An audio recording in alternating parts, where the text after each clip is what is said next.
آپ رحمۃ اللہ علیہ کا نام علی اور کنیت ابو الحسن تھی۔ زین العابدین اور سجاد آپ رحمۃ اللہ علیہ کے مشہور القاب تھے۔ آپ رحمۃ اللہ علیہ کی کثرت عبادت اور کثرت سجود سے آپ رحمۃ اللہ علیہ کو یہ لقب ملے۔ عام نسب کے لحاظ سے قریشی اور ہاشمی تھی۔ آپ رحمۃ اللہ علیہ حضرت امام حسین رضی اللہ تعالیٰ عنہ کے چھوٹے صاحبزادے اور حضرت علی رضی اللہ تعالیٰ عنہ اور حضرت فاطمہ الزہرا رضی اللہ تعالیٰ عنہ کے پوتے تھے۔ میدان کربلا میں جب گلدستہ اہل بیت رضی اللہ تعالیٰ عنہ کو اجاڑ دیا گیا تو آپ رحمۃ اللہ ہی اس گلدستے کے واحد پھول تھے جو باقی رہ گئے، اور آپ رحمۃ اللہ علیہ سے ہی حضرت امام حسین کی آگے نسل چلی۔ آپ کے دوسرے بھائی کا نام بھی علی تھا، جو عمر میں آپ رحمۃ اللہ علیہ سے بڑے تھے اور کربلا میں شہید ہو گئے تھے، اور آپ رحمۃ اللہ کا نام بھی چونکہ علی تھا اس لیے دونوں ناموں میں فرق کے لیے ان شہید بھائی کو علی اکبر اور آپ رحمۃ اللہ علیہ کو علی اصغر کہا جاتا ہے۔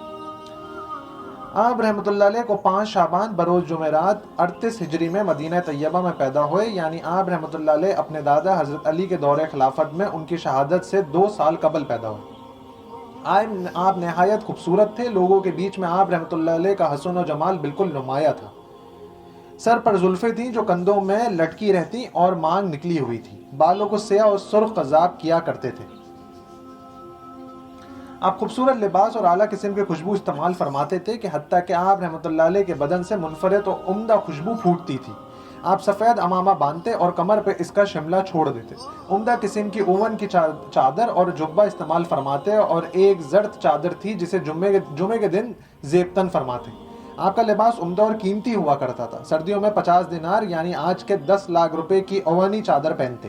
جب گرمیاں آتی تو وہ چادر کسی غریب کو دے دیا کرتے یا پھر اس چادر کو بیچ کے اس کی قیمت اسے دے دیتے۔ گرمیوں میں خاص نو کے سرخ مصری کپڑے پہنتے اور یہ آیت تلاوت فرمایا کرتے، آخر کون ہے جس نے زینت کے اس سامان کو حرام قرار دیا ہے جو اللہ نے اپنے بندوں کے لیے پیدا کیا۔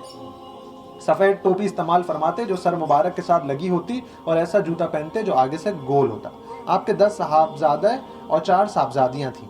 اس میں ایک صاحبزادے جن کا نام محمد تھا، یہ وہی محمد بن علی ہیں جو امام باقر کے لقب سے مشہور ہوں گے۔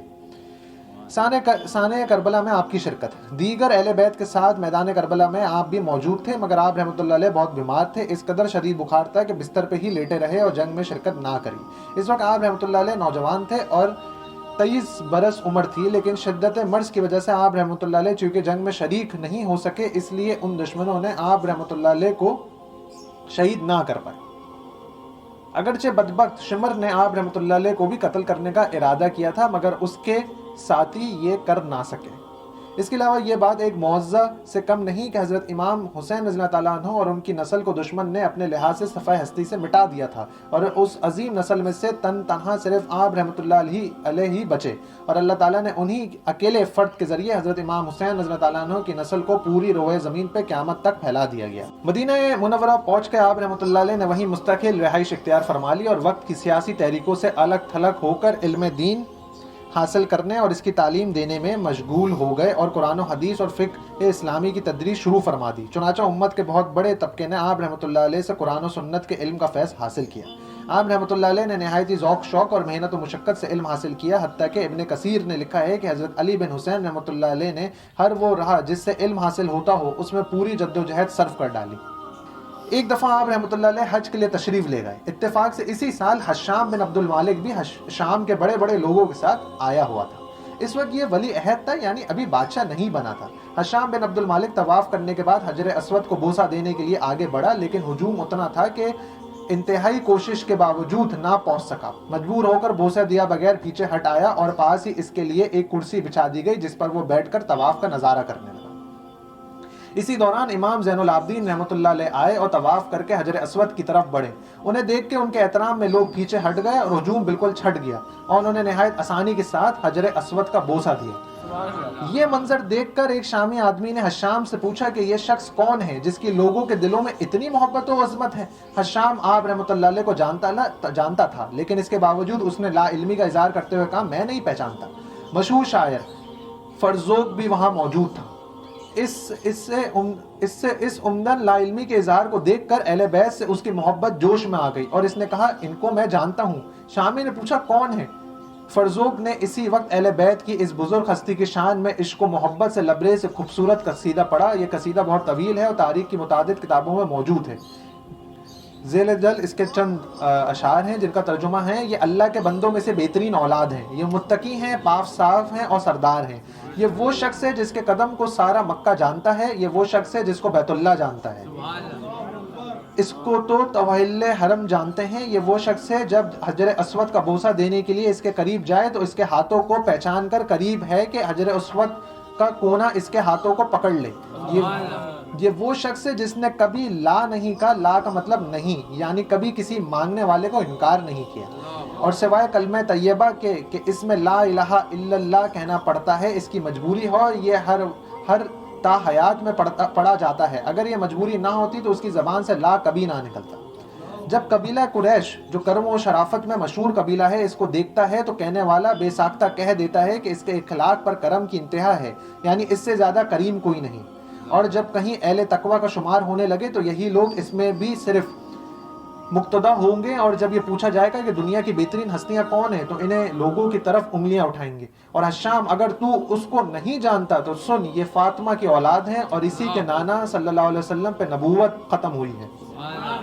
تیرا یہ کہنا ہے کہ یہ کون ہے، اس کو عیب نہیں لگاتا، جس کے پہچاننے سے تو نے انکار کر دیا، اس کو عرب جانتا ہے، عجم جانتا ہے، یہ وہ شخص ہے جو شرم کی وجہ سے اپنی آنکھیں نیچے رکھتا ہے اور ساری دنیا اس کی عظمت اور ہیبت سے آنکھ نیچے رکھتی ہے۔ کوئی شخص اس وقت تک روب کی وجہ سے اس کے سامنے بات نہیں کر سکتا جب تک وہ خندہ پیشانی سے پیش نہ آئے۔ یہ قصیدہ سن کے حشام فرزوق سے بگڑ گیا اور اس کو جیل میں ڈلوا دیا۔ امام زین العابدین نے اس قصیدہ کے انعام کے طور پر فرزوق کو 12,000 درہم عطا کرے، جن کی مالیت آج تقریباً 24 لاکھ بنتی ہے۔ فرزوق نے یہ کہہ کر انعام واپس کر دیا کہ میں نے اللہ اور رسول صلی اللہ علیہ وسلم کی خوشنودی کے لیے آل رسول صلی اللہ علیہ وسلم کی تعریف کی تھی، انعام کی تمنا نہیں تھی۔ امام زین العابدین نے اس پیغام کے ساتھ پھر اس کے پاس بھجوا دیا کہ ہم اہل بیت جب کسی کو کچھ دیتے ہیں تو پھر واپس نہیں لیتے۔ اللہ تعالیٰ تمہاری نیت سے واقف ہے، وہ اس کا اجر علیحدہ دے گا۔ اللہ تعالیٰ تمہاری اس کاوش کو قبول فرمائیں گے۔ اس پیغام کے بعد تحمیل ارشاد میں فرزوق نے وہ انعام لے لیا۔ ایک روایت میں ہے کہ حشام کے والد عبد المالک بن مروان نے مدح و تعریف سے بھرا ہوا فرزوق کا یہ قصیدہ سنا تو اس نے فرزوق سے کہا، کیا تو یعنی شیعہ ہے؟ فرزوق نے جواباً کہا کہ آل رسول صلی اللہ علیہ وسلم سے محبت کا نام ہی رفاضیت ہے، تو پھر میں رافضی ہی ہوں۔ عبد المالک نے اسے حکم کہا، تم میری تعریف میں بھی اسی طرح کے اشعار پڑھو جس طرح تو نے علی بن حسین رحمۃ اللہ علیہ کے شان میں کہے ہیں، اور بیت المال سے جو تمہیں وظیفہ ملا کرتا ہے وہ میں دگنا کر دوں گا۔ فرزوق نے آل بیت کی محبت میں ڈوب کر عجب جواب دیا، نہایت جرت سے کہا، عبد المالک پہلے ان کے باپ جیسا تو باپ لے آ اور ان کی ماں جیسا ہی ماں لے آ، پھر میں اس جیسا قصیدہ تیری شان میں کہوں گا، اور مجھ سے یہ مطالبہ کرتے ہو تجھے اللہ سے حیا نہیں آتی؟ میرا نام وظیفہ والے رجسٹر سے مٹا دینا تو مٹا دے۔ اس پر عبد المالک نے غصے میں آ کر اس کا وظیفہ ختم کر دیا۔ حضرت علی بن حسین رحمۃ اللہ علیہ کو جب اس ماجرے کی خبر ملی تو آپ رحمۃ اللہ علیہ نے فرزوق کو بلوا کر ان سے کہا، ابو فراز، یہ فرزوق کی کنیت ہے، جو کچھ میرے پاس ہے یہ سب لے لو، اور بات یہ ہے کہ یہ سب کچھ دے کر بھی میں تمہارا بدلہ نہیں چکا سکتا۔ فرزوق نے کچھ لینے کے بجائے عرض کیا، اے رسول اللہ صلی اللہ علیہ وسلم کے صاحبزادے، میں نے آپ کی شان میں یہ قصیدہ مال و انعام کی تمنا کی وجہ سے نہیں پڑھا، اس کا بدلہ میں آپ سے نہیں لینا چاہتا، بلکہ اللہ سے میں اس کے بدلے کی امید رکھتا ہوں، اور اللہ کے یہاں اس پر جو کچھ ملے گا وہ عبد المالک کی ساری بادشاہت سے مجھے زیادہ عزیز ہوگا۔ یہ جواب سن کے امام زین العابدین نے فرمایا، ویسے تمہیں وہ کتنا وظیفہ دیا کرتا تھا جو اب اس نے ختم کر دیا؟ انہوں نے کہا، سالانہ 12,000 درہم۔ آپ رحمۃ اللہ علیہ نے 4 سال کی مجموعی رقم یعنی 48,000 درہم اسی وقت ان کو دے دیے اور قبول کرنے پہ اصرار کیا، چنانچہ انہوں نے قبول کر لیا۔ مدینہ طیبہ میں بہت سارے ایسے لوگ رہ رہے تھے جنہیں خود یہ معلوم نہ تھا کہ ان کی روزی کا بندوبست کہاں سے ہو رہا ہے۔ جب حضرت علی بن حسین رحمۃ اللہ علیہ کا پردہ فرمانا ہوا اور وہ روزی آنا بند ہو گئی تو معلوم ہوا کہ آپ رحمۃ اللہ علیہ کے واسطے سے ان کا یہ نظام چل رہا تھا، وہ بھی اس طرح کہ رات کی تاریکوں میں آپ رحمۃ اللہ علیہ چپکے سے ان لوگوں کے گھر اشیاء پہنچا دیا کرتے تھے۔ حیرت کی بات یہ ہے کہ اگر آپ رحمۃ اللہ علیہ آٹا اور دیگر ضروری سامان کی بوریاں خود اپنی پیٹھ پر لاد کر مدینہ کے فقراء اور بیوہ خواتین کے گھر پہنچ آتے تھے اور کسی کو اس کا علم نہ تھا۔ پردہ فرمانے کے جب آپ رحمۃ اللہ علیہ کو غسل دیا جا رہا تھا تو غسل دینے والوں نے دیکھا کہ آپ رحمۃ اللہ علیہ کی کمر اور مونڈیوں پہ سیاہ نشانات ہیں جو ان بوریوں کو اٹھا کے آپ رحمۃ اللہ علیہ کے بدن مبارک پہ پڑ گئے ہیں۔ اہل مدینہ کے تقریباً 100 گھرانے ایسے نکلے جن کی کفالت آپ رحمۃ اللہ علیہ فرما رہے تھے۔ آپ رحمۃ اللہ علیہ کا ایک فرمان بھی ہے، خفیہ صدقہ اللہ کے غصے کو دور کرتا ہے۔ آپ رحمۃ اللہ علیہ نے اپنے آپ کو اس قدر عبادت میں لگا رکھا تھا کہ زین العابدین لقب پڑ گیا، اور پھر اس عبادت میں بھی لمبے لمبے سجدے کرتے تھے، جس سے آپ کو سجاد کہا جانے لگا۔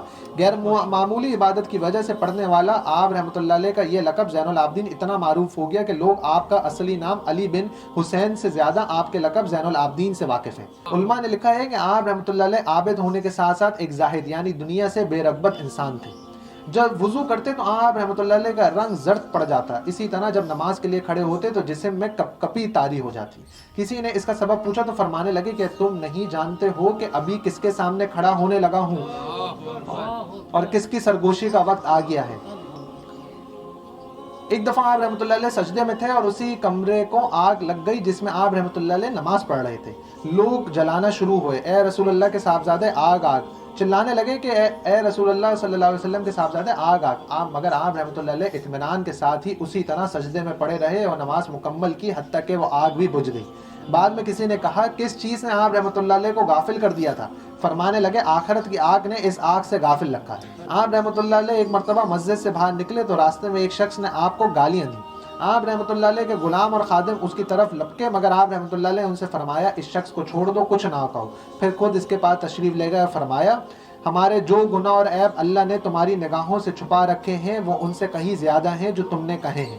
اس کے بعد اس سے کہا ہمارے لائق کوئی کام ہو تو ہم حاضر ہیں۔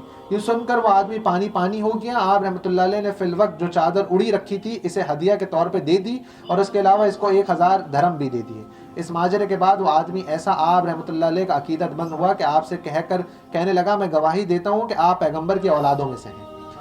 لوگوں کو معاف کرنے کی مبارک عادت آپ رحمۃ اللہ علیہ میں اس قدر پائی جاتی تھی کہ آپ رحمۃ اللہ علیہ جب بھی گھر سے باہر نکلتے تو یہ کہہ کر نکلتے اے اللہ آج جو شخص بھی میری عزت کو داغدار کرے میں اسے معاف کرتا ہوں۔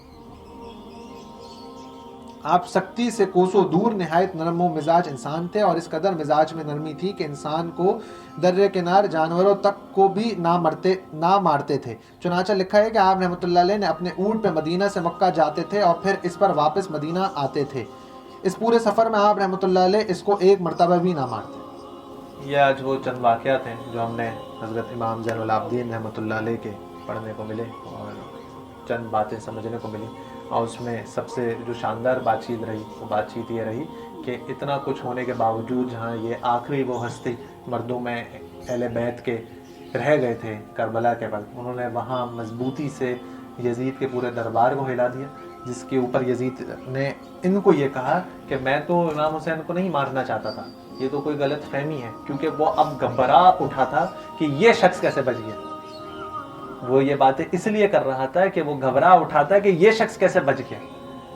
تو بات یہ ہے کہ مگر وہاں سے جب وہ مدینہ طیبہ واپس پہنچے تو مدینہ طیبہ کا اتنا برا حال تھا، جو کہ ابھی ہم نے واقعات میں نہیں پڑھا، کہ وہاں پہ یزید نے گھوڑوں کو مدینہ طیبہ میں دربار نبوی صلی اللہ علیہ وسلم مسجد نبوی کے اندر باندھ دیا تھا، گھوڑوں کا استبل بنا دیا تھا، کہ جہاں گھوڑے اپنی ساری گندگی مسجد نبوی کے اندر کیا کرتے تھے، اور وہاں پہ یہ حال تھا کہ نمازوں کو روکا جاتا تھا، ایک وقت تک اذان نہیں دینی تھی، ایک وقت تک جماعت کرانے سے روک دیا گیا۔ یہ سارے معاملات امام زین العابدین رحمۃ اللہ علیہ کی زندگی میں پیش آئے، اور جسی کی وجہ سے وہ اپنے حجرے میں اتنی زیادہ عبادت کرتے تھے کہ اللہ یہاں سے ان ساری گندگیوں کو دور کر دے، اس عذاب سے دور کر دے۔